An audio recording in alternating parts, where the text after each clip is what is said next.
Colour হবে, deep লাল হবে না। গোলাপি গোলাপি ডিপ হবে। হ্যাঁ, কোনো ডিপ কালার নয়, ডিপ অবস্থায় আছে তো এখন। ডিপ কালার নয়।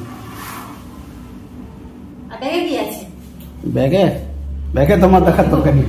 হ্যাঁ কি এগুলো? কি বলো তুমি? জানি কি গো? গাড়ির মোবাইল। দুটা? হ্যাঁ, আর মোবাইল। কি জানো? না আর কি জানো? না, খাবার জিনিস আনিনি, আনা? হালটা দেবেনি, বাচ্চা ছেলের মতো খাবার জিনিস কুই দিছে ব্যাগে। ওরে হ্যাঁ, অনেক খেতে চাই, আমি খেতে চাই, এটা তোমার ভাগ্য ভালো। হ্যাঁ, বেটাকে বলবে, বেটা তো দিবে, বেটা এনে দিবে। বেটাকে এখন খাওয়াও আগে, তারপরে বেটা দিবে। হ্যাঁ, আগে তুমি বেটাকে খাওয়াও তারপরে। তাহলে এই গাছগুলা, গাছগুলাকে তুমি লাগাবে? না তুমি লাগাও, হুম। তোমার হাতে গাছ ভালো হয়। হ্যাঁ, সব এই খাতার ভয়ে বলবে না তোমার হাতে